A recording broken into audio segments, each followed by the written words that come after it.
What's going on, everyone? Guiding Light here, and in this video I'm going to be bringing you guys the best build for Luna. Now this is going to be the best build if you're actually trying to buff up your teammates. There is going to be another build that I'm working on which is just going to be for straight DPSing, so if you're interested in that, be sure to subscribe to the channel. But for this one, we're just going to go into the best build for when you're actually trying to buff up your teammates.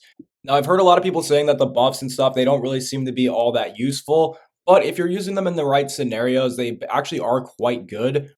And you definitely have to learn how to pop them in the proper order and at the right time. Some of the abilities will allow your teammates to get their abilities back faster, and then other abilities will allow them to do more damage. So if you're keeping track of a few of your teammates, you can actually pay attention to when they're popping their abilities, switch over to the ability buffer, and then you can actually figure out when they're going to use their abilities and just switch over to the power buffer. Now, it takes a lot of getting used to. One of the hardest characters to learn, I think. But let's get on into the build that will allow you guys to pretty much keep this buff active at all times and allow you to switch between all of the different buffs. Keep in mind, there's also this ability here at the bottom, this bar called the inspiration gauge. Once this bar is filled up, you can actually pop an enhanced version of all of the skills. It will give your teammates a 50% power boost to their skills. It will also give them a 100% skill regeneration as well if popped in the proper order. And so overall, I think Luna is actually a really, really good class, but it's only going to be for certain players and definitely takes an entirely new playstyle compared to probably anything else you're really used to.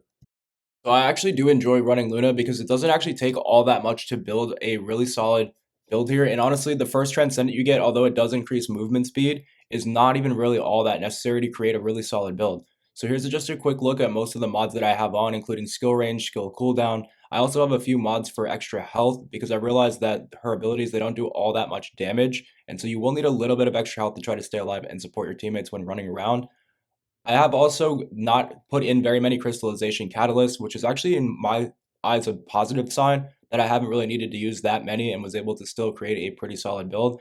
Now I'm still interested in putting on another mod, which will increase my skill critical hit rate. Now, because the weapon that she uses actually does deal damage, as of right now, it does about 50,000 a shot.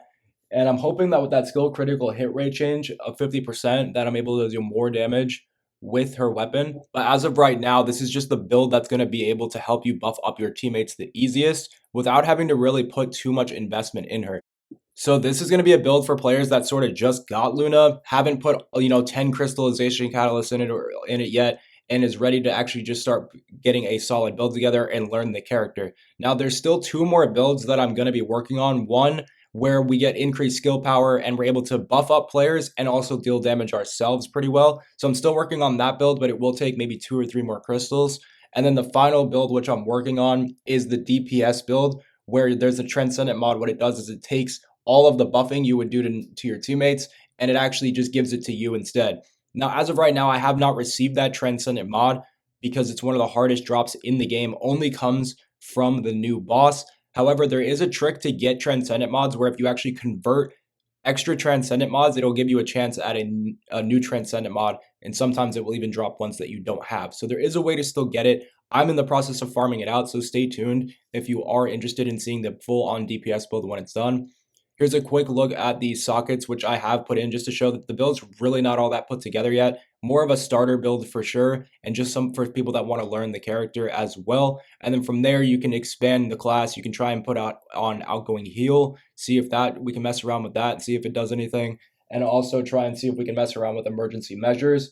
Now, I did go into a few missions with the frontline perk and the emergency measures perks on to see if I'd be able to do more damage with the starting pistol or her ability pistol, and it turns out you actually do considerably more damage, almost double. I was able to get up to 138k per shot on a crit, and this is without optimizing the build or having the DPS mod. So I'm very hopeful to see that this class will actually become a lot more powerful than originally thought, and with that DPS mod, I'm really excited to see how much damage we can do per crit if we're able to do 138k without even having an optimized build. If we have an optimized build, who knows just how much damage we can do. And the fact that these abilities last forever and do so much damage per shot, over time, I think this is actually going to become one of the strongest characters when built into properly. Now that's pretty much it for this one, guys. I want to give you guys a little bit of insight on the 2 more builds that I'm still working on. It's just that I need to put some more catalysts in it first. And so I just wanted to give you guys a nice starter build to get going and give you guys like 3 ideas in case maybe you want to slot into some more skill power. So Hopefully this helps you out, and I will catch you in the next one. Peace.